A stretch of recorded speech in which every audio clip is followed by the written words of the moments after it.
नमस्कार।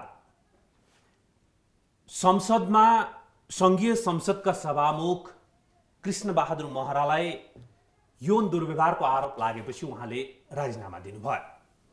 यौन दुर्व्यवहारको आरोप लाग्नु र उहाँले राजीनामा दिनु एउटा प्रसङ्ग भयो। तर जब उहाँले राजीनामा दिनुभयो सभामुख पद रिक्त हुन गयो।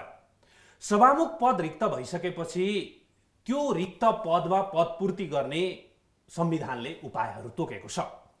तर हामीसँग संसदमै उपसभामुख पनि हुनुहुन्छ र अहिलेको वर्तमान राजनीतिक परिप्रेक्ष्यमा हेर्ने हो भने वर्तमान उपसभामुख डाक्टर शिवमाया तुम्बा आङफेलाई सभामुखमा चयन गर्दाखेरि कुनै किसिमको अप्ठ्यारो पनि देखिँदैन र संसद चलाउनको लागि केही अप्ठ्यारो पनि पर्दैन। तर हाम्रो संविधान निर्माणको क्रममा केही यस्ता व्यवस्थाहरू गरिएको छन् जसले गर्दा यो राजनीतिक दाउपेचको विषय बनिएको छ। हाम्रो संविधानको धारा 91 को उपधारा 2 ले के भन्छ भने सभामुख र उपसभामुख मध्ये एकजना महिला हुनुपर्छ र अर्को सभामुख र उपसभामुख फरक फरक दलको हुनुपर्छ। यही व्यवस्थाले गर्दाखेरि अब तत्कालीन अवस्थामा सभामुख तत्कालीन नेकपा माओवादीबाट हुनुहुन्थ्यो र उपसभामुख तत्कालीन नेकपा एमालेबाट हुनुहुन्थ्यो। अहिले जब दुवै पार्टी एउटै भइसकेपछि दलको बुझाइ अनुसार सभामुख चाहिँ नेकपाको भागमा हुनुपर्छ भन्ने बुझाइ छ। तर अहिले उपसभामुख चाहिँ नेकपाकै सदस्य हुनुहुन्छ अथवा नेकपाबाटै पहिले निर्वाचित हुनुभएको थियो। यस कारणले अब उपसभामुखमै बस्न पनि मिलेन। सभामुखमा जानको लागि उपसभामुखले छोड्नु पर्यो भनेर यस्ता किसिमका बहसहरू भइरहेको छन् र आजको सम्भाषणमा हामी यस विषयमा छलफल गर्ने प्रयास गर्दैछौँ। आजको कुराकानीको लागि हामीसँग हुनुहुन्छ संघीय संसदको प्रतिनिधि सभाका उपसभामुख डाक्टर शिवमाया तुम्बा आङफे। उपसभामुखज्यू स्वागत छ। धन्यवाद। मैले अलिकति अघि संविधानका अप्ठ्यारा कुराहरू पनि गर्दै थिएँ। कुराको सुरुवात चाहिँ कहाँबाट गरौँ जस्तो लाग्यो भने अब संसदको हिउँदे अधिवेशन बोलाउनु पर्ने हो। तर यो पटक चाहिँ सभामुखको चयनको प्रक्रिया पनि भएकोले केही चाँडै नै बोलाउने कि भनेर उपसभामुखज्यूले छलफलहरू गरिराख्नु भएको छ भन्ने समाचार बाहिर आइरहेको छ। अधिवेशन बोलाउनको लागि अहिले तयारीहरू कुराकानीहरू के भइरहेको छ? यसमा के छ भने जस्तै हाम्रो यो सचिवालयले अब अधिवेशन हामीले सम्माननीय राष्ट्रपतिज्यूबाट आह्वान गरिसके पछाडि हामीले के प्रक्रियालाई अगाडि बढाउनु पर्छ भन्ने सन्दर्भमा सचिवालय एकदम तयारी अवस्थामा रहेको अवस्था छ र मैले त्यहाँ सबै चिजहरू हामी तयारी अवस्थामा बस्नुपर्छ भन्ने खालको कुराहरू गरेको अवस्था छ। र अब यो अधिवेशनलाई अथवा यो जुन हाम्रो अहिलेको पद सभामुखको पद रिक्त छ त्यो रिक्त भएको कारणले गर्दाखेरि त्यसलाई पदपूर्ति गर्नुपर्ने आवश्यकता पनि छ। यो सन्दर्भलाई जोड्दाखेरि अधिवेशनलाई हामीसँग भएको अथवा हाम्रो नेपालको संविधानमा व्यवस्था भए अनुसार विशेष अधिवेशन आह्वान गर्ने हो कि नियमित अधिवेशन आह्वान गरेर अगाडि बढ्ने हो भन्ने सन्दर्भ थियो। त्यो सन्दर्भमा मैले जुन हाम्रो यो प्रतिनिधि सभाको हकमा सभामुखको जुन पद रिक्त छ यसको सन्दर्भमा र यहाँ जति पनि घटनाहरू घटे यसको बारेमा ब्रिफिङ गर्नको लागि मैले सम्माननीय प्रधानमन्त्रीज्यूसँग मैले सल्लाह गर्न म गएको थिएँ र उहाँले मैले बताएँ कि संविधानमा व्यवस्था भएअनुसार विशेष अधिवेशन वा नियमित अधिवेशन हामीले कुन चाहिँ आह्वान गर्नुपर्ने यसको बारेमा सरकार पनि तयारी हुन पर्यो र सरकारले के गर्ने हो त्यो कुरा चाहिँ तपाईँले छलफल गरेर सल्लाह गरेर तपाईँले हामीलाई भन्नुहोला भनेर भन्दाखेरि उहाँले चाहिँ अब नियमित अधिवेशनबाट अगाडि बढ्नु पर्ला कि भनेर भन्नुभएको छ। अब एक ठाउँमा अथवा सरकारसँगको छलफल समन्वय रहेर अब हामीसँग रहेका अर्को प्रमुख प्रतिपक्ष दल छ, अरू साना दलहरू छ, त्यो दलहरूसँग पनि हामीले समन्वय गरेर छलफल गरेर अब हामी कुन अधिवेशन आह्वान गर्नको लागि अगाडि बढ्ने हो भन्ने खालको कुरा चाहिँ गर्न बाँकी छ र अहिलेको अवस्थासम्म यसरी हामी अगाडि बढिरहेका छौँ। अब यो अधिवेशन आह्वानको सरसल्लाह गरिरहँदाखेरि यहाँले प्रधानमन्त्रीसँग छलफल गरे भन्नुभयो, अरू विपक्षी दलहरूसँग अथवा वर्तमान नेकपाकै अर्का अध्यक्षसँग राष्ट्रपतिसँग पनि यहाँको भेटघाट छलफल भयो? यसमा यस्तो हुन्छ जस्तै मैले अर्थात् म उपसभामुख जुन यो हैसियतले मैले यहाँ काम गरिरहेको छु अहिलेको सन्दर्भमा मैले तत्कालै भेटिहाल्नुपर्ने र यहाँभित्र भएको गतिविधिको बारेमा ब्रिफिङ मैले सम्माननीय प्रधानमन्त्रीज्यूलाई भन्नुपर्ने भएको कारणले गर्दाखेरि मैले उहाँसँग भेटेको हो। र अरू दलहरूसँग पनि अब हामीसँग नजिकै तिहार पनि आइरहेछ। सम्भवतः तिहार पछाडि यो अरू दलहरूसँग पनि समन्वय गरेर छलफललाई अगाडि बढाउनु पर्ला भनेर मैले सोचेको छु र अहिलेसम्म चाहिँ मैले अरूसँग समन्वय गरेको छैन। अब यो अहिले अधिवेशन आह्वानको कुरा विशेष अथवा नियमित अधिवेशन अलि चाँडो बोलाएर गर्ने कुरा यो सामान्य विषय नै भयो, तर यो सभामुखको पदबाट सभामुखले राजीनामा दिइसकेपछि चाहिँ यो धेर पेचिलो बन्यो कि। मैले भन्दाखेरि अघि मैले सुरुमा पनि भने यसलाई सहज रूपमा लिने हो भने वर्तमान प्रतिनिधि सभाको सभामुखले राजीनामा दिनुभयो, के कारण त्यतापट्टि नजाउँ, उपसभामुख चाहिँ सभामुखको काम गर्नको लागि सबै किसिमले योग्य र सक्षम हुनुहुन्छ अथवा यहाँ नै योग्य र सक्षम हुनुहुन्छ भनिराखेको अवस्थामा यो सहज हुनुपर्ने चिज पेचिलो किन बनिरहेछ भन्न खोजेको मैले। यसमा के छ भने जस्तै हामी जति बेला हामी सभामुख र उपसभामुख निर्वाचित भइसके पछाडि हामीले आफ्नो पदमा बसेर कामको जिम्मा लिएर हामीले काम गर्न थालेका थियौँ र अहिले सभामुखको पद रिक्त भइरहेको छ र अहिले मैले अर्थात् उपसभामुखले सभामुखको अनुपस्थितिमा अथवा सभामुख नभइसके पछाडि उहाँले गर्ने सम्पूर्ण कामहरू गर्न पाउने व्यवस्था संविधानमा व्यवस्था गरिएको छ। संविधानले के भनेको छ त भन्दाखेरि सभामुखको अनुपस्थितिमा प्रतिनिधि सभाको अध्यक्षता उपसभामुखले गर्नेछ भन्ने कुरो स्पष्ट रूपमा व्यवस्था गरिएको छ। सोही व्यवस्था अनुसार मैले अहिले कार्यभार सम्हालेर काम गरिरहेको अवस्था छ। अब अहिले के त्यस्तो पेचिलो जस्तो मलाई लाग्दैन। किन लाग्दैन भने हामी जति बेला निर्वाचित भएका थियौँ त्यति बेला हामी फरक दलको थियौँ, फरक लिङ्ग पनि थियौँ। तर अहिले समस्या के आयो त भन्दाखेरि समस्याको रूपमा अहिले चाहिँ के भयो त सभामुखले रिजाइन गरिसके पछाडि अब उपसभामुख म अहिले यथार्थ काम गरिरहेको अवस्था छ। अब संविधानले के व्यवस्था गर्यो भने फरक दलको फरक लिङ्गको भन्ने कुरा गरेको छ। अब अहिले अब सभामुखको पद रिक्त भइसके पछाडि अब सभामुख कुन दलले लिने हो भन्ने खालको बहस बाहिर चलिरहेको छ। अब कसले लिने भन्ने कुरो अब दलहरूको बिचको सहमतिमा कसले लिने के गर्ने भनेको त दलको कुरा हो। तर अब यसमा के हो त भन्दाखेरि अब स्वभावैले के हुन्छ भने हाम्रो प्र्याक्टिसमा हाम्रो नेपालको सन्दर्भमा र अहिलेसम्म हामीले प्र्याक्टिस गरेको के छ त भन्दाखेरि हरेक ठाउँमा हामी हेर्न सक्छौँ सभामुखको जुन पदमा उपसभामुख पनि गएर काम गर्न सक्छ भन्ने नै हो। र संविधानले के भन्दैन भने उपसभामुखले सभामुखको काम गर्न सक्दैन भनेर संविधानले त्यो बोलेको छैन। र अर्को कुरो सभामुख वा उपसभामुख हामीसँग भएको अथवा प्रतिनिधि सभामा जो प्रतिनिधित्व गरिरहनु भएका हाम्रा माननीय सदस्य सबै जो कोही पनि सभामुख वा उपसभामुखको उम्मेदवार बन्न सक्ने अवस्था रहन्छ र यो प्रावधान छ।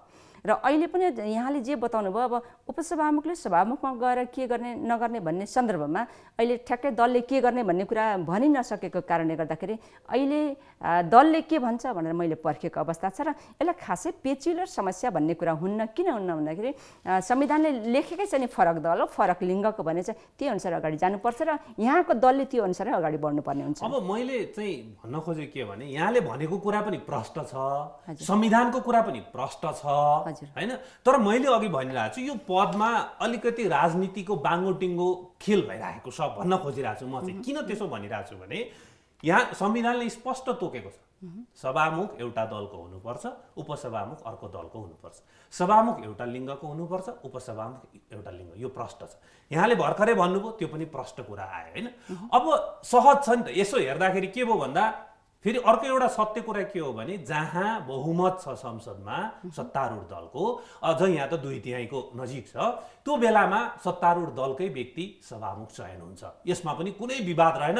यदि कसैले दाबी गर्दा केही भन्छ भने त्यो मान्छे नै गलत हुन्छ। यति सबै सर्कमस्टान्स हेर्दाखेरि सहज रूपमा वर्तमान उपसभामुख नै सभामुख हुनको लागि सबै हिसाबले ठिक छ। तर भइ के राखेको छ भन्दाखेरि चाहिँ उपसभामुखमा चाहिँ रिक्त छ, सभामुखमा सत्तारूढ दलको मान्छे पठाउनु पर्छ, त्यसमा स्वयंसिद्ध तथ्य भयो। त्यसमा सो त शिवमाया तुम्बा हाम्फेलाई पठाउँदाखेरि केही विवाद देख्दिनँ। तर यहाँ के भयो भने होइन म जान पाउनुपर्छ, होइन म जान पाउनुपर्छ भन्ने एउटा विवाद आयो। अर्को रमाइलो विवाद कस्तो छ भने पार्टी एक भएर एकता प्रक्रिया अन्तिम चरणमा पुगिसकेको छ। तर दावेदारी प्रस्तुत गर्नेहरू चाहिँ होइन यो पहिला फलानुको भागमा थियो, त्यो फलानुले नै पाउनुपर्छ, फलानु ग्रुपले नै पाउनुपर्छ भन्ने अचम्मको दाबी गरिरहेछ एउटा पक्ष है मैले भनौँ। अर्को पक्ष अर्को रमाइलो के छ, अर्को पक्षले के भन्छ भने होइन त्यतिखेर पार्टी छुट्टा छुट्टै थियो र पो त्यसो भयो त, अहिले त पार्टी एक भयो। भनेपछि अब त्यो पहिलाको जस्तो फलानाको भाग भन्नु हुँदैन भन्ने पक्षले पनि के भनिरहेको छ भने शिवमायाजी नै हुनुहुन्छ, उहाँलाई नै सभामुख बनाऊ चाहिँ भन्दैन। शिवमाया तुम्बाम्बे चाहिँ राजीनामा दिनुपर्छ अनि अर्को मान्छे चाहिँ त्यो पार्टीबाट जान्छ भनेर पूर्व नेकपा एमालेको गुटबाट कुरा आउँछ। पूर्व माओवादी ग्रुप होइन, पहिले हाम्रो थियो, त्यसमा भने यो त चरम राजनीति भइरहेको यो पोस्टमा देखेँ क्या मैले। पार्टी एकताभर अन्तिम चरणमा पुगिसक्यो, त्यसलाई पनि व्यवस्था गरिरहेको छ। पहिलेको भागभण्डा खोज्ने, पहिलेको भागभण्डा हुँदैन गलत हो भन्नेले पनि शिवमाया हुन्छ चाहिँ नभन्ने, अर्को जानुपर्छ भन्ने भनिसकेपछि संविधानमा प्रष्ट होइन, नियमावलीमा प्रष्ट, हाम्रो छलफल प्रष्ट, सबै प्रष्ट। तर यो पदमाथि राजनीति हुन खोजेको मैले देखेको कारणले यसमा चरम राजनीति भइरहेछ भन्न खोजेको। अब यसमा यहाँले जति अहिले व्याख्या गर्नुभयो त्यो सन्दर्भमा अहिले मेरो कमेन्ट कुनै पनि छैन, किनकि आधिकारिक रूपले औपचारिक रूपले दलले मलाई केही पनि भनेको छैन। अहिलेसम्म के गर्ने कसो गर्ने मलाई केही पनि भनेको छैन। मैले जति पनि यहाँले जे बताउनु भयो यो कुरो मैले न्युज पेपरमा अनलाइनमा मैले थाहा पाएको हो र औपचारिक रूपले जब मलाई दलले बताउँछ, जब मसँग कुरा हुन्छ, केही न केही त हुन पर्यो।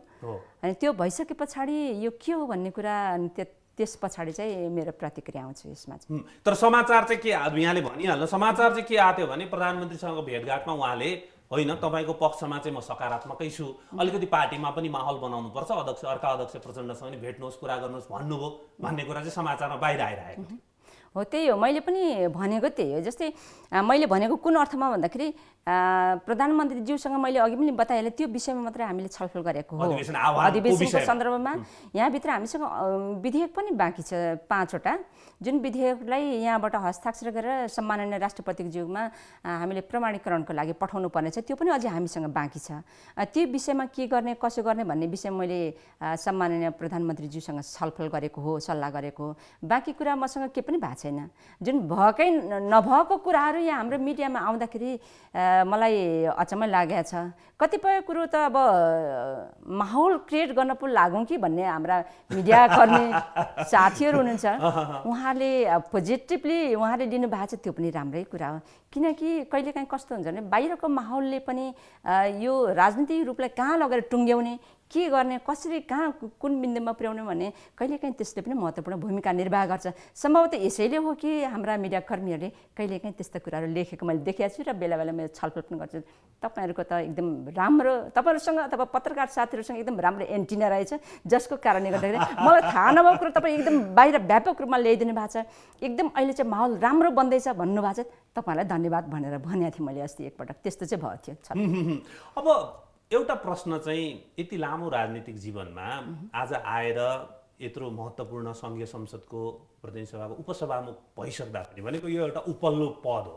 उपल्लो पदमा पुगिसक्दा पनि कता कति अहिले पनि राजनीतिभित्र चाहिँ पितृसत्ता हावी भएको, पुरुषवादी सोच हावी भएको, अनि त्यो पुरुषवादी सोचले चाहिँ यति माथि पुग्दा पनि कुनै कुनै बेला चाहिँ अप्ठ्यारो फिल गर्नु पर्दो रहेछ भन्ने महसुस भइरहेको छ कि छैन? मलाई चाहिँ कस्तो छ भने पहिलो कुरा यो उपसभामुख भएर मैले जसरी जिम्मेवारी वहन गरेर काम गरेको छु, यति बेला म उपसभामुख भएर काम गरेँ भने मलाई कुनै पनि त्यस्तो अप्ठ्यारो, म उप हो, मेरो कुनै पनि जिम्मेवारी छैन, मेरो कुनै पनि रोल छैन भन्ने त्यस्तो अनुभूति नै भएन मलाई। जसको कारणले गर्दा केही कामहरू मैले भित्र गरेको छु, यहाँले पनि देख्नुभयो होला। र अर्को कुरो यो जुन पितृसत्तात्मक सोचको कुरा गर्नुभयो, हाम्रो नेपालमा हामीले कुरा गर्दाखेरि हरेक व्यक्तिको दिमागमा सोचमा पितृसत्तात्मक सोच छ। यो भनेको पुरुषमा मात्र होइन, महिलामा पनि छ।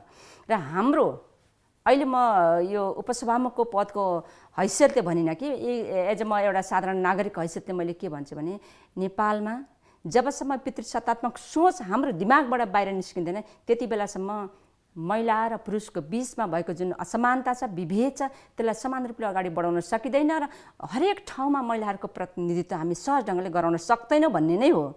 र त्यो कारणले गर्दाखेरि हामीले समान ढङ्गले महिला र पुरुषको हरेक चिजमा, हरेक अवस्थामा, हरेक वस्तुमा, विषयवस्तुमा समान पहुँच पुर्याउनको निम्ति पितृसत्तात्मक सोचलाई हामीले हाम्रो दिमागबाट, महिला होस् पुरुष, नेता, उपल्लो तहको नेता होस् अथवा सामान्य कार्यकर्ता अथवा सामान्य नागरिक होस्, सबैले त्यो आफ्नो सोच चाहिँ हटाउनु जरुरी पर्छ। यदि नहटाउँदाखेरि तपाईँले जुन एउटा राजनीतिक परिवेशमा जुन खालको एउटा माहौल क्रिएट भइरहेछ यस्तो छ भन्नुहुन्छ, त्यसको परिणाम पनि हो यो एउटा चाहिँ हो।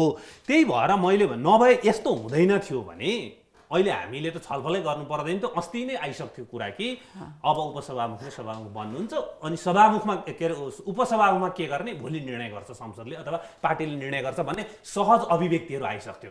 तर न पार्टीको अध्यक्षबाट त्यस्तो सहज अभिव्यक्तिहरू आइराखेको छ, न दलका नेताहरूबाट आइराखेको छ। अझ त्यहाँनिर चाहिँ कस्तो छ भने पूर्वको ह्याङओभर त छँदैछ, म पूर्व माओवादी म पूर्व एमाले भन्ने ह्याङओभर त छँदैछ।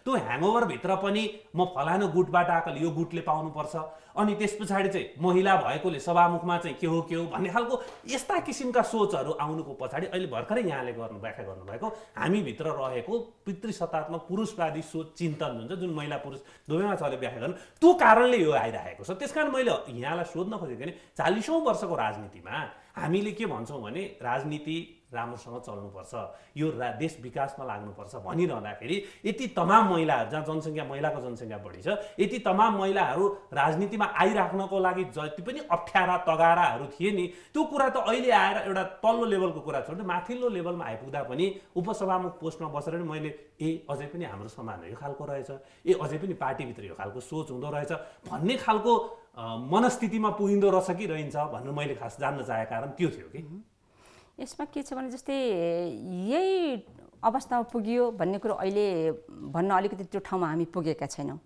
किन पुगेको छैन त भन्दाखेरि दलले मैले अघि भने औपचारिक रूपले यस्तो हुँदैछ है भन्ने कुरो जब मलाई दलले भन्छ, दलले भनिसके पछाडि त्यस पछाडि थाहा हुन्छ कि त्यहाँको दलको उपल्लो तहमा रहनुभएका हाम्रा दलका नेताहरूको मानसिकता के छ भने त्यति बेला पुष्टि हुन्छ। यहाँले जे व्याख्या गर्दैन त्यो पुष्टि हुन्छ। त्यसैले दलको उपल्लो तहमा रहनुभएका हाम्रा नेताहरूको दिमागमा सोचमा पितृसत्तात्मक सोच छैन होइन है भन्ने खालको पुष्टि गर्नको लागि तपाईँले जुन खालको एउटा राजनीतिक माहौलमा यस्तो खालको जुन माहौल बन्दैछ त्यसबाट चाहिँ अलिक अगाडि बढ्न सकेको अवस्थामा मात्रै दलभित्र नेपालको राजनीतिक दलहरूभित्र पनि यस्तो खालको मानसिकता छ भन्ने खालको हुन्न। त्यो हट्छ र एकदम महिला र पुरुषको बिचमा समानता छ, समान ढङ्गले दलहरू पनि हेर्छ भन्ने कुरा पुष्टि गर्नको निम्ति केही समय बाँकी छ। अब सम्भवतः त्यो छलफल अगाडि बढ्दाखेरि त्यो पुष्टि हुन्छ या हुन्न, मेरो कामना चाहिँ त्यस्तो पुष्टि नहोस्, जसको कारणले गर्दाखेरि यो एउटा बहस, यो हाम्रो छलफल भनेको एउटा एकजना व्यक्तिसँग केन्द्रित होइन, सिङ्गो समुदाय भनेको महिला र पुरुषको बिचको महिलाहरूको अवस्था, महिलाहरूको सवाल भनेको महिलाको मात्रै होइन। एकताका नेपालमा हामीले के गरेका थियौँ त भने महिलाहरू समस्यामा छन्, महिलाहरू विभेदित अवस्थामा छन्, यसलाई अगाडि बढाउनु पर्छ भन्दा महिलालाई मात्रै केन्द्रित गरेर हामीले केही काम गऱ्यौँ र केही त्यस्तो कार्यक्रम गरेर हामी अगाडि बढ्यौँ र त्यसले के पुष्टि गर्यो भने महिलाको सवालमा महिला मात्रै बोलेर हुन्न, महिलाको सवालमा पुरुष पनि बोल्नुपर्छ।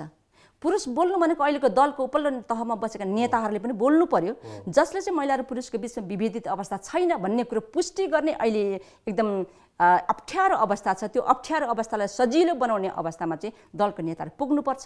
यदि यो नपुगेको खण्डमा के हुन्छ त भन्दाखेरि नेपालको महिला आन्दोलनले अलिकति मोड, उसको जुन अगाडि बढ्ने मोड, यसलाई थोरै चेन्ज गरेर अगाडि बढ्नुपर्छ भन्ने कुरो पुष्टि हुन्छ। त्यो अवस्था आउन केही समय छ, अब छलफल चल्छ। त्यसले चाहिँ एउटा कुरा चाहिँ फेरि हामी एकदमै निराश पनि भइहाल्नु हुँदैन, किनकि हामी कहाँ हाम्रै संसदमा के अरे सभामुखको हैसियतमा अन्सरी घरतीजीले भूमिका पनि निर्वाह गरिसक्नु भएको छ होइन। अब के भन्छ हाम्रै देशमा भन्न वर्तमान राष्ट्रपति पनि महिला नै हुन्छ, हाम्रै देशमा न्यायालयको सर्वोच्च पदमा प्रधान न्यायाधीश पनि महिला पुगेर रिटायर हुनुभयो होइन।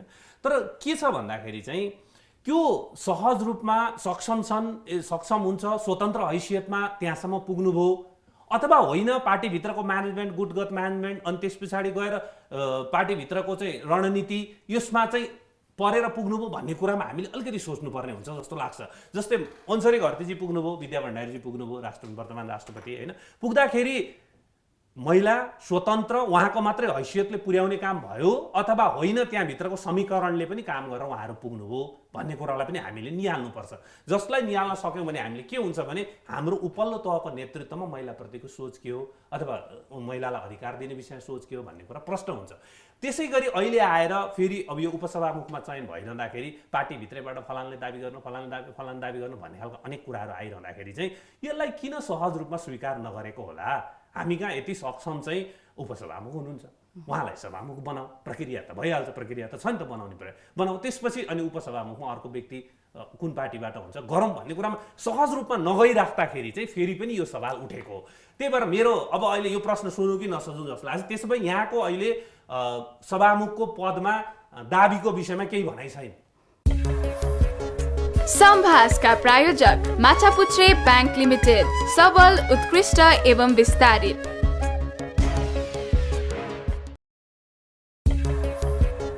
संभासका प्रायोजक माछापुच्छ्रे बैंक लिमिटेड, सबल, उत्कृष्ट एवं विस्तारित। त्यसो भए यहाँको अहिले सभामुखको पदमा दाबीको विषयमा केही भनाइ छैन। यसमा के छ भने जस्तै अहिले भर्खर एउटा शब्द तपाईँले प्रयोग गर्नुभयो, निराश हुने कुरै छैन। हो, त्यो त छैन भन्नुभयो। मेरो एउटा बानी छैन, म हरेक चिज हेरेर हिँड्छु, म काम गर्छु भनेर म अगाडि हिँडेपछि सायद मैले राजनीति गरेको करिब 40 वर्ष मैले बिताइसकेँ। यदि म निराश भइदिएको भए 40 वर्षसम्म कन्टिन्यू एउटै पार्टीमा लागेर मैले महिलाहरूको निम्ति, यहाँको जनताको निम्ति मैले काम गर्ने थिइनँ। म निराश भएर कुनै एउटा ठाउँमा पुग्ने थिएँ, म बसिरहन्थेँ, न तपाईँ र मेरो भेट हुँदैन थियो। त्यसरी निराश भन्ने शब्द मसँग छैन, म निराश हुनेवाला छैन, केही पनि छैन।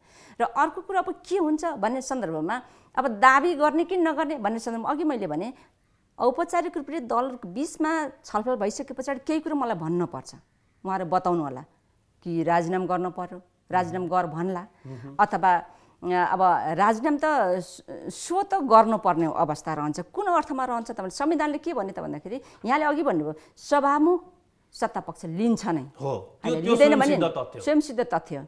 सभामुख सत्तापक्षले लिइसके पछाडि संविधानमा उल्लेख गरेको फरक दल भन्ने बित्तिकै सत्तापक्षले सभामुख लिएपछि उपसभामुख छोड्नुपर्छ। यसमा कुनै दुविधा छैन। जुन पदमा म छु मैले छोड्नुपर्छ, त्यो संविधानले त्यो कुरो बोलेको छ। मैले ऐन कानुन संविधान सबै मान्नुपर्छ र मैले छोड्नुपर्छ।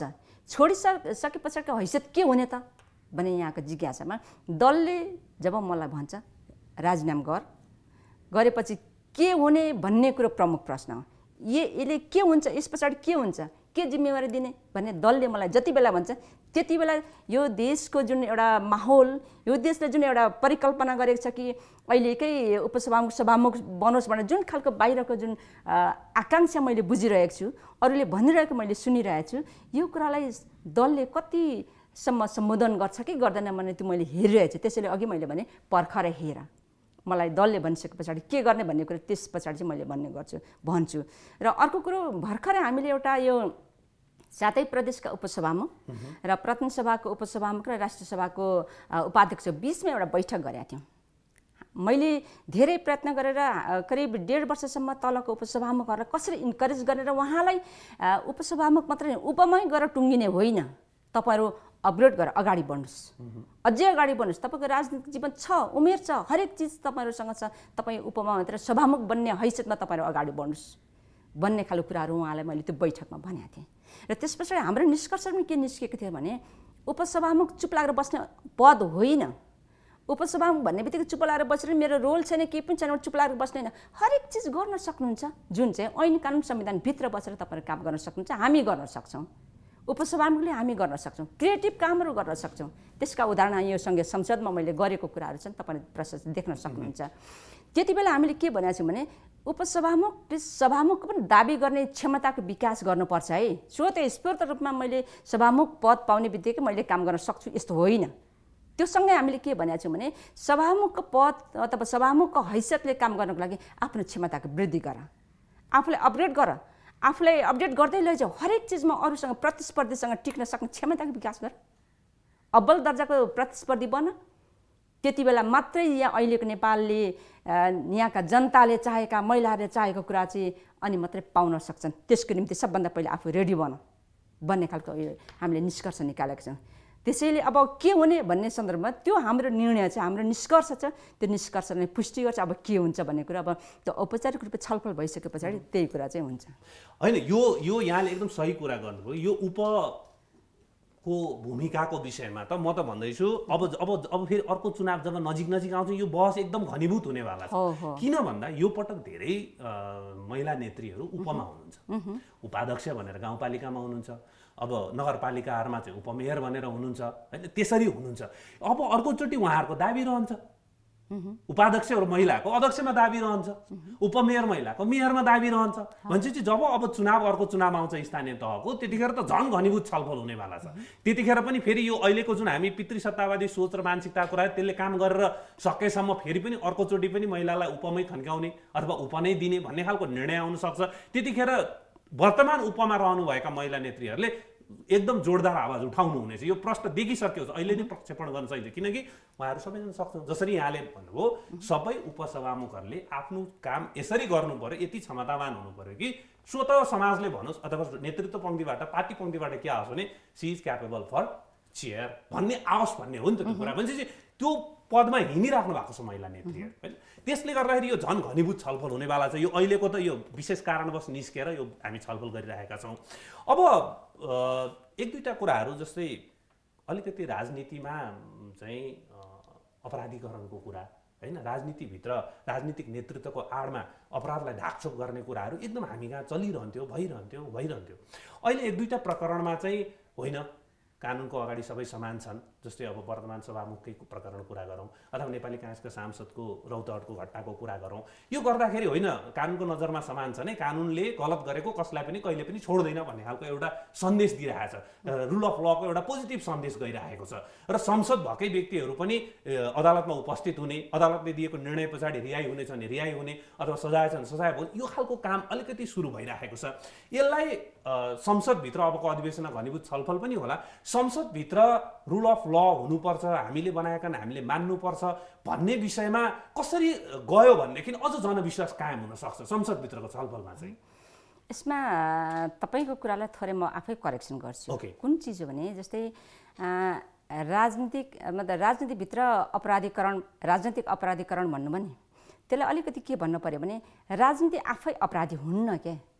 राजनीति पनि यस्तो चिज हो जसले चाहिँ सिङ्गो मुलुकलाई परिवर्तन गर्न सक्छ, नेपाली जनताको भविष्य कोर्न सक्छ राजनीतिले। तर जुन अपराधी छ नि, अपराध घटनाहरू, जो अपराधमा संलग्न व्यक्तिहरू, त्यो व्यक्तिहरूको कारणले गर्दा जसले आफूलाई बचाउ गर्न चाहन्छ, जसले आफ्नो मान्छे बचाउन चाहन्छ, उसले चाहिँ बरु त्यो अपराधीलाई अथवा अपराधलाई राजनीतिकरण गरेर राजनीतिको रङ दिएर उसलाई त्यहाँबाट फुत्काउन खोज्ने अभ्यास नेपालमा छ, देखिएको छ। त्यसका केही उदाहरण हामीसँग छँदैछ। तर अब र यो जसले अपराध गर्छ, अपराध पुष्टि भएर अदालतले आदेश दिइसके पछाडि त्यो अपराधी आफू भयो भने उसले कानुनको कठघेराभित्र बसेर उसले सजाय पाउनुपर्छ, जसको कारणले गर्दाखेरि त्यस्ता अपराधी घटनाहरू अरू नघटोस् भन्ने नै हो। अब यो विषयमा जुन अहिले हामीसँग संसद नभएको अवस्थामा केही घटनाहरू घटे, ती घटनाहरू घटिसके पछाडि केही घटना त अगाडि नै घटेको थियो, तर अहिले जुन कानुनको कठघेराभित्र ल्याउने काम अहिले भयो र केही चाहिँ तत्काल घटेको घटनाहरू छ। अब यसको सन्दर्भमा अब 5औं अधिवेशन आह्वान भइसके पछाडि अधिवेशनमा छलफल अथवा माननीय ज्यूहरूले आफ्नो कुराहरू राख्नुहुन्छ होइन।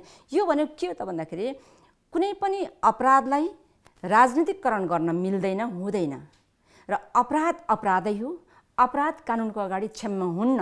त्यसैले जसले अपराध गरे पनि हामी नेपालको उपल्लो तहमा बसेको कुनै व्यक्तिले मानव अपराध गरेको पुष्टि भयो भने कारबाही गर्नुपर्छ हो कानुनले। त्यही भएर मैले अलिकति जोडौँ, तर कस्तो अप्ठ्यारो छ भन्दाखेरि जस्तै अहिले अब यसलाई धेरै त्यो प्रसङ्गमा आज छलफल चाहिँ गर्न चाहन्न, तर अलिकति जोड्न मात्रै चाहन्छु। जस्तै सभामुख कृष्णबहादुर महराले जुन प्रकरणले राजीनामा दिनुपर्ने स्थिति बन्यो, ती महिलाले अहिले पनि आफ्नो भनाइमा हरेक दिन परिवर्तन ल्याइराख्नुपर्ने अवस्था छ। पक्कै पनि उनमा कुनै प्रब्लम भएर त्यो परिवर्तन आइरहेको हो जस्तो मलाई लाग्दैन होइन। कहिले सुरुमा उहाँले इन्फर्म गरेर घटना बाहिर आयो, त्यसपछि उहाँले प्रहरीमा गएर होइन भन्नुभयो, फेरि हो भनेर किटानी दिनुभयो, फेरि अदालत गएपछि अहिले अदालतमा गएर होइन भन्दै हुनुहुन्छ भने उहाँमाथिको प्रेसरलाई पनि त संसदले फिल गर्ला नि त। एउटा व्यक्ति उपल्लो पदमा हुँदाखेरि एउटा पीडितले नै पनि म पीडित भइरहेको छु भन्नलाई पनि कति गाह्रो हुँदो रहेछ त, अझ झन् महिला भएको कारणले होइन, कति गाह्रो हुँदो रहेछ। त्यस कारण मैले यो राजनीतिको आडमा अपराधीकरणको कुरालाई जोडेँ। अब यस्ता तमाम होलान्, छानबिन गर्दै जाने अझ के होलान् होइन, तर आफ्नो आचरणलाई ठिक राख्नुपर्छ। कानुनको शासनको अगाडि, रुल अफ लको अगाडि कोही पनि बाहिर हुँदै रहन्छ, त्यस कारणले यसलाई मान्नुपर्छ भन्ने चेत ल्याउनको लागि पनि यो एक दुईवटा घटना जुन प्रसङ्गहरू बाहिर आइरहेका छन्, यसले जनमानसमा दुईवटा म्यासेज गएको छ। एउटा ओहो उपल्लो पोस्टमा बसेर नि यस्तो काम गर्दा रहेछन् यिनीहरू भन्ने एउटा, अझ यो रौतहटको त अति नै दर्दनाक छ सुन्दैखेरि। त्यतिखेर कसरी घटना भयो होला, भोलि अदालतले के केही पुष्टि गरेर आफ्नो ठाउँ, तर यस्तो हुँदो रहेछ।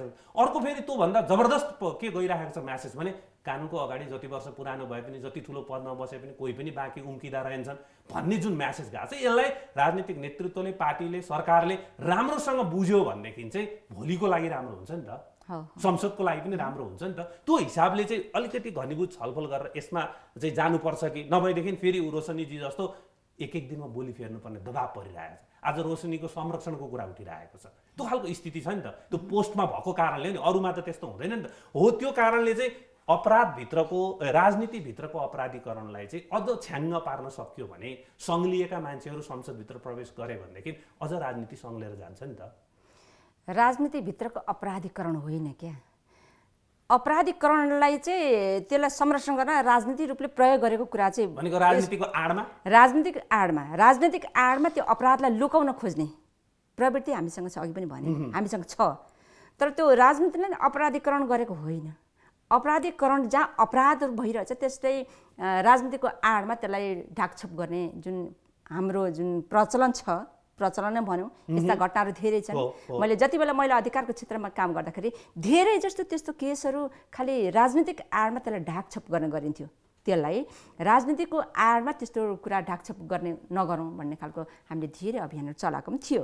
र अहिले अब जुन हाम्रो निवर्तमान सभामुखज्यूको हकमा यहाँले कुरा गर्नुभयो, त्यो हकमा अहिले अनुसन्धानको क्रममा भएको कारणले गर्दा त्यो कुरामा धेरै छलफल गर्न, बहस गर्न आवश्यकता मैले ठान्दिनँ। तर अब अर्को कुरा के रह्यो भने हामीले अथवा जो जनप्रतिनिधिहरू छ, हामी यो सङ्घीय संसदमा मात्र होइन, प्रदेश र स्थानीय तहमा रहेका सबै जनप्रतिनिधिहरू जो कामहरू गर्दै हुनुहुन्छ, उहाँहरूले के कुरा बुझ्नु पर्यो, हामीले के कुरा बुझेका छौँ भने कानुनको अगाडि कोही पनि नजिक र टाढा हुँदैन, सबै समान ढङ्गले कानुनले हेर्छ। र कसैले अपराध गर्छ, कसैले अप्ठ्यारो काम गर्छ, कसैले कानुन उल्लङ्घन गर्छ भने ऊ जनप्रतिनिधि होस् वा जनप्रतिनिधि पनि उपल्लो तहमा बसेको व्यक्ति होस्, सामान्य जनता हुन्, सबैलाई समान ढङ्गले त्यो कानुनको कठघेराभित्र हाल्नुपर्छ भन्ने कुरा हो। र हाम्रा सबै जनप्रतिनिधिहरू सम्भवतः यही कुरा बोल्नुहुन्छ। अब आउने अधिवेशनमा पनि सम्भवतः यही विषय छलफल हुन सक्छ। अब एउटा कुरा उठिरहेको छ, त्यो चाहिँ म त प्रष्टै देख्छु, त्यही पनि यहाँबाट जान्न चाहेँ। जस्तै अब अहिले अघि यहाँले राजीनामाको कुरा पनि गर्नुभयो, अब अहिले उपसभामुखले राजीनामा दिनु पर्यो भने संसद नियमावली र संविधानमा पनि के अप्ठ्यारो छ र? अप्ठ्यारो छैन त्यस्तो। जस्तै सभामुखले राजीनामा दिँदा यस्तो हुन्छ, जस्तै सभामुख एउटा पद हो, त्यो पदभित्र कुनै एउटा व्यक्ति आएर बसिया हुन्छ। जस्तै उपसभामुख पद हो, त्यो भित्र म आएर अहिले बसेको छु। र यदि उपसभामुखले राजीनामा गर्न पर्यो भने यदि सभामुख भइदिएको भए सभामुखको अगाडि दिन पर्थ्यो, उहाँ व्यक्ति त्यहाँ बसेको अवस्थामा दिन पर्ने हुन्थ्यो। र अहिले उपसभामुखले राजीनामा दिन पर्यो भने हामीसँग जुन सभामुखको पद यथावत छ त्यहाँ दिन सकिन्छ, प्रक्रियालाई अगाडि बढाउन सकिन्छ। यो अवस्था छ, यसले कसैले छेक्दैन, के पनि छैन, कानुनी प्रक्रिया अप्ठ्यारो छैन पनि। किनभने यसलाई पनि अलिकति इस्यु बनाइदै थियो कि किनभने सभामुख नै हुनुहुन्न, कतातिर कहाँ दिने उपसभामुखले राजीनामा भन्ने पनि कुरा उठाइदै थियो। फेरि हामी यहाँ कस्तो नजिर पनि छ भने जस्तै तत्कालीन उपसभामुख लीला श्रेष्ठले संसदलाई नै जानकारी गराइदिनु भयो। सभामुख हुनुहुन्थेन त्यतिखेर, आफ्नो राजीनामाबारे संसदलाई जानकारी गराएर त्यसरी उहाँको राजीनामा प्रक्रिया अगाडि बढ्यो। त्यस्तै तत्कालीन संविधान सभामा सुभाष नेमाङजी र ओन्सरी घरतीजी हुँदा एकअर्काको नाममा सम्बोधन गरेर राजीनामा लेख्नुभयो, त्यो प्रक्रिया पनि टुङ्ग्यो। भनेको संविधानमा एक खालको व्यवस्था त छ, तर त्यो व्यवस्था हुँदाहुँदै पनि हाम्रो प्रक्रियागत अप्ठ्याराहरू फुकाएर हामीले यो कुरालाई अड्काएका चाहिँ छैनौँ, अगाडि बढिरहेका छौँ। अप्ठ्यारो छैन। जस्तै सभामुख वा उपसभामुखको पद रिक्त भयो अथवा दुवै पद रिक्त भयो भने हामीसँग ज्येष्ठ माननीय सदस्यको अध्यक्षतामा बैठक बसेर अनि अरू काम कारबाही त चलेकै छ नि संविधानमा। अहिले पनि त जस्तै यहाँको मान्यो अब त्यो प्रसङ्ग भोलिको कुरा, तर यहाँको उपसभामुख पदबाट राजीनामा आयो भने तत्कालीन संसदमा भएको सबभन्दा ज्येष्ठ सदस्यले अध्यक्षता गरेर अनि सभामुखको र उपसभामुखको निर्वाचन प्रक्रिया अगाडि बढाइने होला नि। गर्ने त्यही हो, संविधानमै त्यही कुरा व्यवस्था गरिएको छ, सोही अनुसार हामी अगाडि बढ्छौँ। अब यति कुरा गरिसकेपछि चाहिँ यो सभामुख र उपसभामुख पदबाट सभामुखमा जाने कुरामा हामीले दाबीको कुरा धेरै कुरा नगरौँ भनिराखेको बेलामा र अहिलेको अधिवेशनबाट चाहिँ यो प्रक्रियालाई चाहिँ अब टुङ्ग्याउनु पर्ने पनि छ एक खालको। तर जुन किसिमको चाहिँ सन्देश गयो बाहिर र जुन किसिमको म्यासेज आयो बाहिर, त्यसले गर्दाखेरि चाहिँ अलिकति यो के भन्छ अघि हामीले प्रसङ्ग पनि छलफल गऱ्यौँ, राजनीतिको आडमा हुने अपराधीकरणहरूको पनि कुरा गऱ्यौँ र 2-3टा घटनाहरूको हामीले कुरा गऱ्यौँ। तर यति हुँदाहुँदै पनि फेरि एउटा प्रसङ्ग चाहिँ हामी कहाँ अड्केर बसेको छ कि जस्तै संसदमा पनि एकदम धेरै कुरा उठ्यो, सडकमा पनि कुरा उठ्यो, सरकारले पनि भन्यो। अब अहिले अस्ति भर्खरै प्रधानमन्त्रीले पनि एउटा मिडियामा अन्तर्वार्ताको क्रममा चाहिँ त्यसमा अलि बढी राजनीतिकरण गरेर छानबिनै गर्न दिएनन् पनि भन्नुभएको छ। निर्मला पन्तको कुरा हैन, निर्मला पन्तको केसमा चाहिँ अहिलेसम्म पनि हामी कतै केही टुङ्गोमा पुग्न सकिसकेको छैन। संसदमा पनि एकदम जोरदार रूपमा उठ्यो, सरकारले पनि जवाफ दिँदै हिँडिराख्नु परेको छ, अहिलेसम्म जवाफ दिइरहेको छ। तर यतापट्टि हेर्ने भने फेरि हामी पोजिटिभ म्यासेज पनि दिइरहेछौँ, सभामुख हुँदैमा पनि कानुनको नजरबाट बढ्दैन, सांसद हुँदा पनि कानुनको नजरबाट बढ्दैन भन्ने खालको जुन हामी कुरा गरिरहेका छौँ। अनि राजनीतिको आडमा चाहिँ अनेक राजनीति गरियो भनेर प्रधानमन्त्रीले बोलिरहँदाखेरि हाम्रो राजनीतिलाई हामीले कसरी प्रयोग गरिरहेका छौँ। एउटा किशोरी बलात्कृत भइन्, मरिन् पनि, उनको 1 वर्ष प्लस भइसक्यो, साउन 11 गते 1 वर्ष पुगेको, आजसम्म हामीले अपराधी पत्ता लगाउन नसक्दाखेरि एउटा म्यासेज, यतापट्टि अहिलेको वर्तमान ठुल्ठुलो पदमा हुँदाहुँदै पनि कानुनी कारबाही भइरहेको र अदालतको चाहिँ निर्णय पर्खेर बसेको एउटा म्यासेजले हामीलाई के सन्देश दिइरहेछ? यसमा के हुन्छ भने जस्तै तपाईँले 2टा घटना सँगसँगै जोडेर बताउनु भयो। अब दुवै घटना अनुसन्धानको क्रममा भएको कारणले मेरो यसमा कुनै प्रतिक्रिया छैन। हेर्नुहोस्, अनुसन्धान भइरहेछ, अनुसन्धानले के पुष्टि गर्छ त्यही अनुसार अगाडि बढ्ने हुन्छ। अब यस्तो भयो उस्तो भयो भन्ने मेरो यसमा कमेन्ट छैन। अब संसदभित्रको अबको अधिवेशनमा हामीले अघिल्लो अधिवेशनमा केही कानुनहरू अड्किएर बसेका छन्, जुन महत्त्वपूर्ण कानुनहरू छन्, जुन तत्काल पास हुनुपर्ने छ। अझ विशेष गरेर नागरिकताको त धेरै लामो समयदेखि अड्केर बसेको छ। यो अधिवेशनमा चाहिँ हामीले संसदमा पेश हुने र संसदबाट पारित गर्नुपर्ने महत्त्वपूर्ण विधेयकहरू कुन कुन हुन्, के रहेका छन् अवस्था?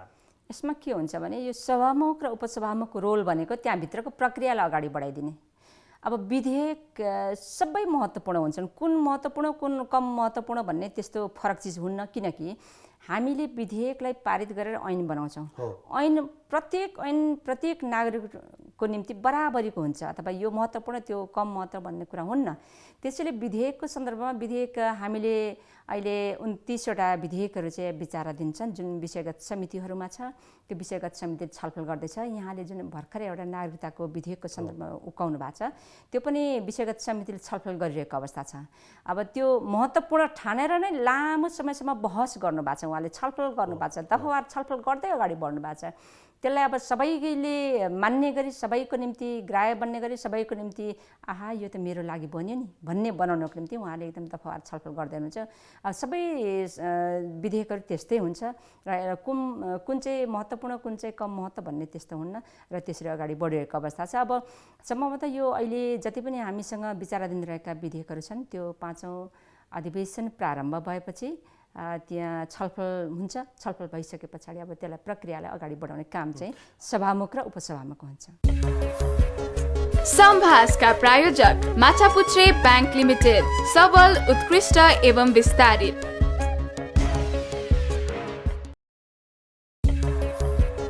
संभासका प्रायोजक माछापुच्छ्रे बैंक लिमिटेड, सबल, उत्कृष्ट एवं विस्तारित। मैले यो प्रश्न किन गरेको भने अघिल्लो अधिवेशनहरूमा अलिकति निवर्तमान सभामुख कृष्णबहादुर महराको भूमिकालाई लिएर प्रतिपक्षी दलहरूले एकदमै धेरै गुनासो गरे। कतिसम्म नाराबाजी गरे भने सभामुख चाहिँ सत्तामुख हुनुभयो भन्नेसम्मको आरोप पनि गरे र 1-2टा प्रसङ्गमा स्वयं प्रधानमन्त्रीले पनि त्यो ठिक भएन भन्ने खालको कमेन्ट त्यो संसद अधिवेशन चल्दै पनि गर्नुभयो, उहाँले बोलेका शब्दहरू मेटाउने कुरामा। र अहिले संसद अधिवेशन नभएको बेलामा पनि प्रधानमन्त्रीले बोल्दाखेरि अलिकति 1-2टा कुराहरूमा चाहिँ कमेन्ट गर्नुभएको छ, जुन चाहिँ उहाँलाई चित्त बुझिराखेको थिएन रहेछ त्यतिखेर सभामुखको भूमिकालाई लिएर भन्ने। अलिकति संसदलाई र पछिल्लो जस्तै भन्न वर्तमान सत्तारूढ दलकै पूर्व सभामुख अथवा संविधान सभाका अध्यक्ष चाहिँ सुभाष नेमाङले पनि त्यो कुरा सार्वजनिक रूपमा भन्नुभएको छ, अलिकति भएन है, प्रक्रिया मिलेन है, कहाँनिर के भइरहेछ भन्ने कुरा उहाँले बोलिराख्नु भएको थियो सभामुखको भूमिकालाई लिएर।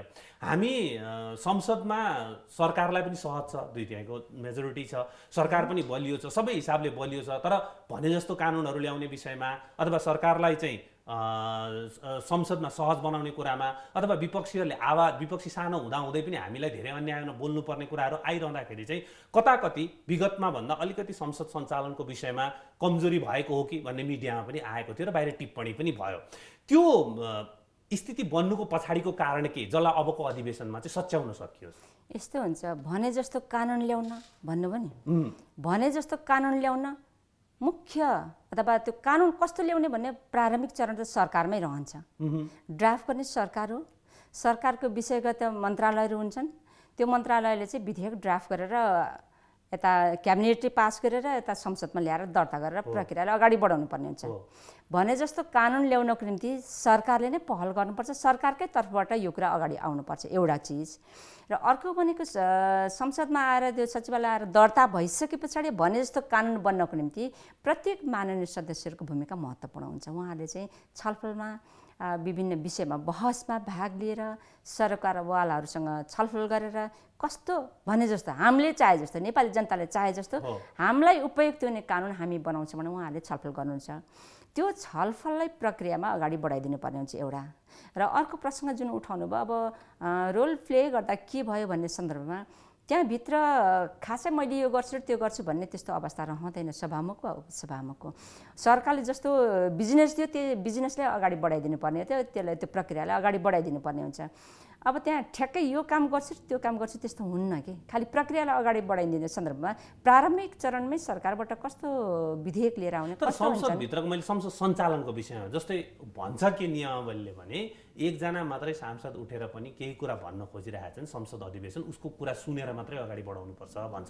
तर अघिल्लो अधिवेशनमै उदाहरण लिउँ, पटक पटक त्यो कुरा उल्लङ्घन भयो होइन। अब को व्यक्तिले गरे नजाउँ, सभामुखबाट उल्लङ्घन भयो। अब विपक्षीहरू उठिरहेका छन्, सत्तापक्षलाई बोल्न दिए, सत्तापक्षहरूले कुरा राखिरहेको विपक्षले, त्यो खालको कुरा जुन सञ्चालनकै सामान्य कुराहरूमा पनि अलमल देख्दाखेरि चाहिँ कहाँ के भएको हो भन्ने सवाल त्यतिखेर धेरै उठ्यो। ठिकै हो, यहाँले देख्नुभएको हामीले सबैले दुनियाँले देखेका छौँ।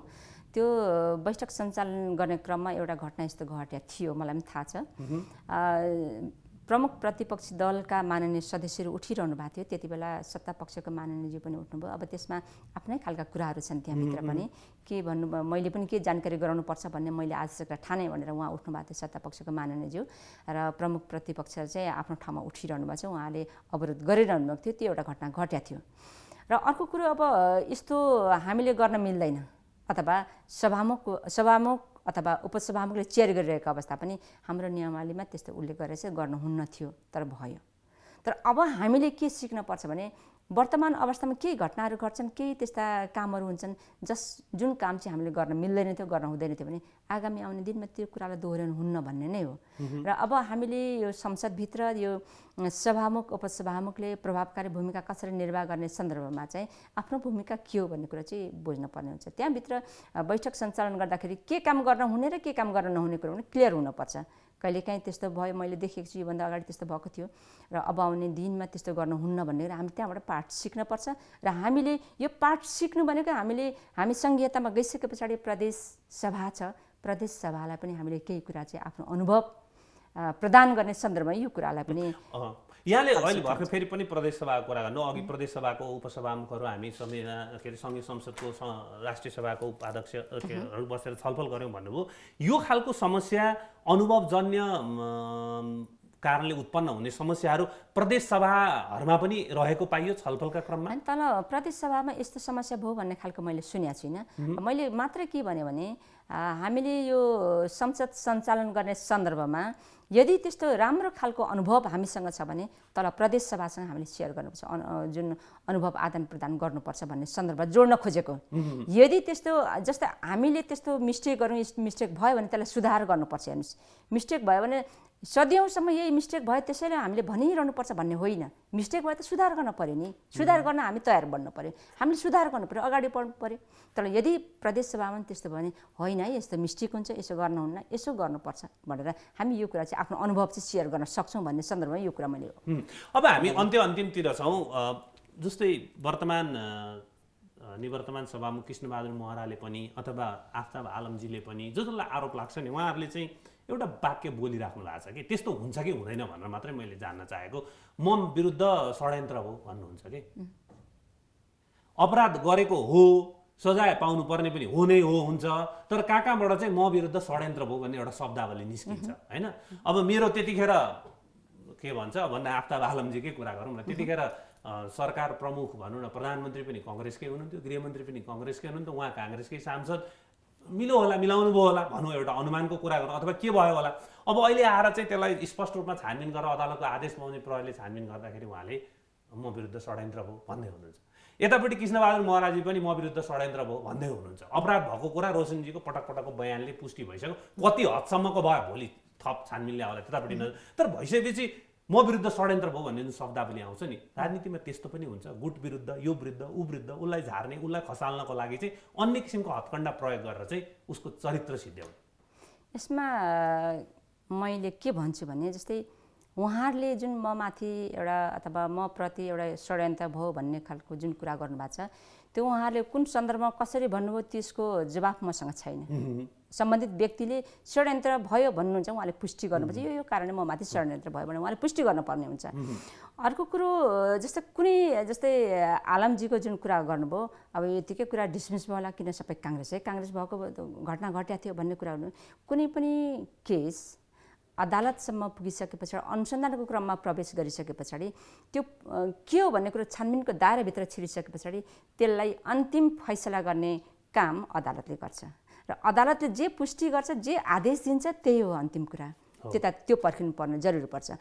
अर्को कुरो, कुनै पनि जनप्रतिनिधि अथवा सर्वसाधारण जनताले त्यस्तो अपराध गर्न मिल्दैन र हुँदैन र कसैले त्यस्तो अपराध मैले अन्जानमा मैले जानिनँ, मलाई थाहा थिएन कानुन भन्न पनि पाउँदैन। कानुन सबैले जान्नुपर्छ। कानुन प्रत्येक नागरिकले जानेको हुन्छ भन्ने अनुमान हामी गर्छ र जानेको हुनुपर्छ। र त्यस्तो अदालतमा त्यो केस गइसके पछाडि फाइनल्ली अदालतले यसको अन्तिम निष्कर्ष, अन्तिम आदेश उसले दिन्छ। त्यो अनुसारको भागीदार चाहिँ सम्बन्धित व्यक्तिहरू बन्नुपर्छ। उहाँहरूको जुन भनाइको सन्दर्भमा मलाई त्यस्तो कमेन्ट छैन। उहाँले किन भन्नुभयो, उहाँले पुष्टि गर्नुभयो भने षड्यन्त्र हो भन्ने खालको व्यक्तिगत नजाउँ, मैले प्रवृत्तिगत कुरा मात्रै गरेको। दुईजनाको त अहिले कारण परेर मैले उदाहरण मात्रै लिएँ होइन। प्रवृत्तिगत कुरा, राजनीतिमा यो मान्छे यहाँ माथि जान्छ, यसको राम्रो हुँदैछ, यसलाई सिध्याइदिनलाई यो खालको काम गरौँ, किनभने उहाँ भनेको कारणले यो कुरा नि त्यो खालको प्रवृत्तिगत षड्यन्त्र पनि हुन्छ भन्न जान्न मात्रै मैले खालि मलाई थाहा छैन त्यो खालको कुरा गरेँ। मलाई थाहा छैन, उहाँले भन्नुभयो, मलाई थाहा छैन, उहाँले पुष्टि गर्नुहुन्छ। अनि त्यस्तो यो भयो म माथि यस्तो षड्यन्त्र भयो भने पुष्टि गर्न पऱ्यो नि त। यो कारणले म माथि फल्नाले मलाई यस्तो गरेको थियो भने पुष्टि गर्नु पऱ्यो। पुष्टि भयो भने यहाँभित्र पनि षड्यन्त्र हुँदो रहेछ भनेर हामीले जान्दछौँ, हामीले थाहा पाउँछौँ। यदि पुष्टि भएन भने होइन रहेछ भन्ने अनुमान गर्नुपर्छ हामीले।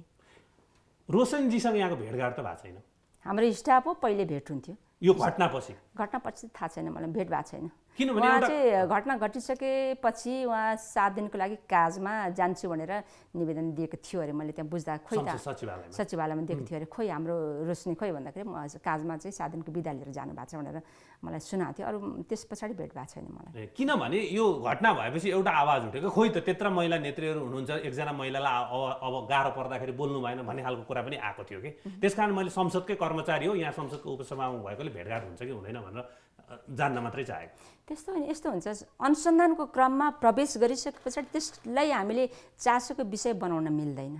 यदि प्रहरीले आफ्नो अनुसन्धानको दायराभित्र नराखिदिएको भए, अदालतसम्म नपुगिदिएको भए, हाम्रो कर्मचारीप्रति के अन्याय भयो, के सही भयो, के गलत भयो, त्यो कुरा हामीले खोज्नु पर्थ्यो। तर अनुसन्धानको दायराभित्र पसिसके पछाडि, अदालतसम्म पुगिसके पछाडि हामीले त्यसलाई खोजिरहनु जरुरी पर्दैन। त्यो आफ्नो ठाउँमा, आफ्नो सेक्टरमा ऊ छिरिसके पछाडि हामीले खोज्दैनौँ। धेरै धेरै धन्यवाद समयको लागि। धन्यवाद।